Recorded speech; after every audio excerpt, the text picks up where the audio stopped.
O doce que nasceu de uma campanha política perdida, o brigadeiro, é o doce mais famoso do Brasil. E nasceu de uma derrota. Em 1945, o brigadeiro Eduardo Gomes concorreu à presidência do Brasil. Ele perdeu. Mas o doce criado para apoiar sua campanha sobreviveu por décadas. As apoiadoras do candidato faziam e vendiam um doce de chocolate em eventos políticos para arrecadar fundos. O slogan era "Vote no brigadeiro, que é bonito e é solteiro". O doce era chamado simplesmente de brigadeiro, em homenagem ao candidato. Eduardo Gomes perdeu a eleição em 1945 e perdeu de novo, em 1950. Mas o doce que carregava seu nome, nunca perdeu. Hoje o Brasil produz mais de 1 bilhão de brigadeiros por ano. Está presente em mais de 95% das festas de aniversário do país. É exportado para mais de 30 países. E virou um mercado de mais de 3 bilhões de reais por ano só no Brasil. Tudo isso porque um político perdeu uma eleição e as mulheres que apoiavam a campanha dele sabiam fazer um bom doce. Nesse vídeo, a gente abre a lata de leite condensado e conta tudo. Porque o brigadeiro tem muito mais camadas do que parece. E cada uma delas vai te surpreender. A química do ponto certo: o brigadeiro tem só 4 ingredientes: leite condensado, chocolate em pó, manteiga e granulado.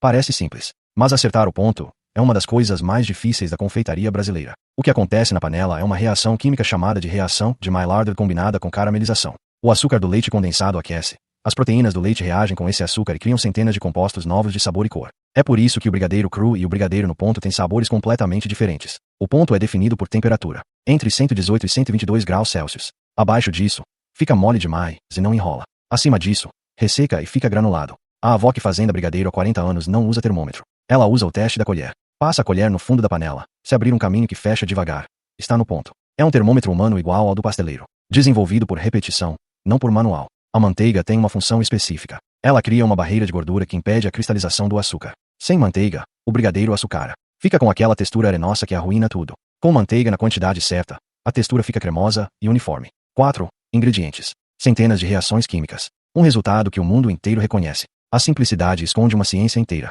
O leite condensado, um ingrediente que mudou o Brasil. O brigadeiro só foi possível porque o leite condensado chegou ao Brasil nos anos 1940. E o leite condensado chegou ao Brasil porque a Segunda Guerra Mundial cortou o acesso ao açúcar refinado europeu. O leite condensado tinha açúcar embutido, era barato, durava meses sem refrigeração e estava disponível em lata. Era um ingrediente perfeito para um país que não tinha infraestrutura de refrigeração. A Nestlé entrou no Brasil em 1921 e passou décadas tentando fazer o brasileiro usar leite condensado em receitas doces. Distribuía receitas nos rótulos das latas. Patrocinava programas de rádio de culinária. Então o brigadeiro aconteceu. E resolveu o problema de marketing da Nestlé de uma vez. Existe uma teoria, não comprovada, mas muito plausível, de que a própria Nestlé ajudou a popularizar a receita do brigadeiro, colocando a receita em latas, patrocinando eventos, distribuindo o produto para festas. Se for verdade, o brigadeiro foi o maior case de marketing de produto alimentício da história do Brasil. Uma empresa multinacional que usou um doce político para vender leite condensado para um país inteiro. Ninguém sabe ao certo, mas os números são difíceis de ignorar.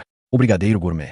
Revolução ou traição? Nos anos 2000, alguém teve uma ideia que dividiu o Brasil ao meio. E se o brigadeiro fosse feito com chocolate de verdade? Não com chocolate em pó industrializado. Com chocolate belga 70% cacau. O resultado foi completamente diferente. Mais amargo, mais complexo, mais intenso e mais caro. Muito mais caro. O brigadeiro gourmet chegou ao mercado e imediatamente criou 2 campos opostos. Os que achavam que era a evolução natural de um produto clássico e os que achavam que estava destruindo a memória afetiva de um doce de infância. Mas o mercado decidiu rapidamente. O brigadeiro gourmet explodiu. Brigadeirias especializadas abriram em todo o Brasil nos anos 2010. Brigadeiro de pistache, de maracujá, de limão siciliano, de flor de sal, de café expresso. Cada sabor novo era um argumento de que o brigadeiro não tinha limite criativo. Uma caixa de 12 brigadeiros gourmet chegou a custar R$ 120 em algumas lojas de São Paulo. O mesmo doce que a avó faz com R$ 8 de ingredientes. O brigadeiro gourmet não substituiu o original. Os dois coexistem. Um para a festa de aniversário, o outro para o presente corporativo de fim de ano.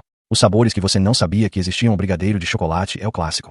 Mas é só o começo. O brigadeiro de amendoim, também chamado de beijinho de amendoim, usa pasta de amendoim no lugar do chocolate. A gordura do amendoim reage com o leite condensado de forma diferente do cacau. O resultado é mais denso, mais pesado, com um sabor que gruda no paladar. O beijinho, o irmão branco do brigadeiro, usa leite condensado com cocô ralado e essência de baunilha. Tecnicamente, não é brigadeiro, mas surgiu na mesma época, com a mesma técnica, e virou inseparável nas festas. O brigadeiro de café usa expresso concentrado misturado na massa. O amargor do café equilibra o doce extremo do leite condensado de uma forma que o chocolate sozinho não consegue. É o brigadeiro favorito dos adultos que acham o original doce demais. O brigadeiro de churros veio com a febre das churrerias nos anos 2010. Canela e doce de leite na massa, coberto com açúcar e canela em vez de granulado. É tecnicamente um doce diferente, mas usa a mesma base e o mesmo processo. E o brigadeiro de tapioca, sem glúten, sem lactose, feito com leite de cocô e polvilho. Mesmo formato, mesma aparência, completamente diferente por dentro. O brigadeiro abraça tudo.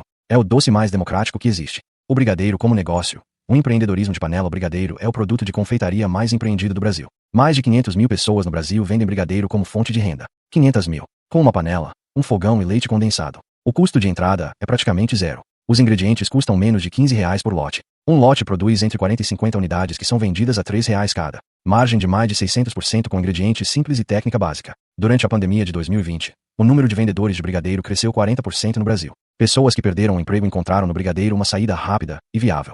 O WhatsApp e o Instagram transformaram a brigadeiria caseira num negócio escalável. Fotos bem feitas, entrega por aplicativo, pedido personalizado para festas. Confeiteiras que começaram com R$ 50 de investimento chegaram a faturar R$ 20 mil por mês. Em 2 anos. Com o brigadeiro. O brigadeiro não é só um doce. É uma das maiores plataformas de empreendedorismo popular do país. Acessível para qualquer pessoa com fogão, panela e vontade de trabalhar. É democracia econômica em formato de bolinha de chocolate. O brigadeiro no mundo. O que acontece quando sai do Brasil? O brigadeiro chegou nos Estados Unidos pelas mãos da comunidade brasileira em Miami e Nova York nos anos 2000. E causou confusão imediata. Os americanos compararam com trufa, com food, com ganache. Não é nenhum dos três. É completamente diferente de tudo que eles conheciam. A trufa americana usa creme de leite. O brigadeiro usa leite condensado. A textura é outra. O food americano é mais firme e menos cremoso. O brigadeiro é mais macio e mais intenso. Não tem equivalente. E isso foi exatamente o que o tornou interessante para o mercado americano. Brigadeirias brasileiras abriram em Nova York, Los Angeles, Miami e Boston nos anos 2010. Uma caixa de 12 brigadeiros gourmet chegou a ser vendida por $45 em Manhattan.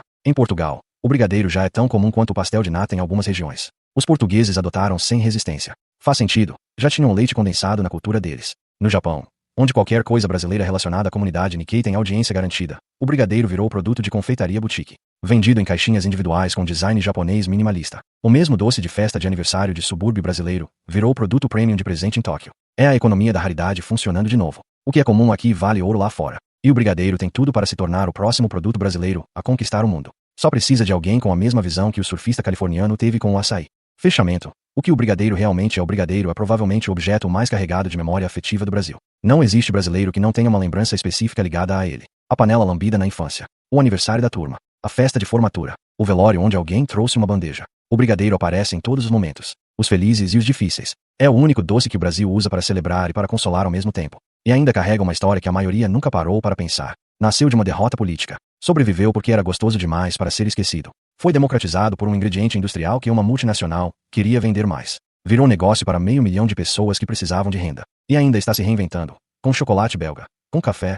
Com pistache. Com flor de sal. Sem perder a essência. Sem perder o que faz ele ser brigadeiro. Porque a essência do brigadeiro não está nos ingredientes. Está no que ele representa. Está na panela no fogão. No cheiro que toma a cozinha. Na espera pelo ponto certo. No dedo passado na borda da panela quando ninguém está olhando. Isso não muda com chocolate belga. Não muda com embalagem premium. Não muda com $45 em Manhattan. O brigadeiro é o único produto brasileiro que todo mundo sabe fazer. Todo mundo quer comer e todo mundo tem uma história para contar. Eduardo Gomes perdeu a eleição de 1945. Mas deixou um legado que nenhum presidente brasileiro deixou. Está em toda a mesa de aniversário do país. Em toda a cozinha. Em toda a memória. Em forma de bolinha de chocolate coberta de granulado. Que derrota melhor do que essa?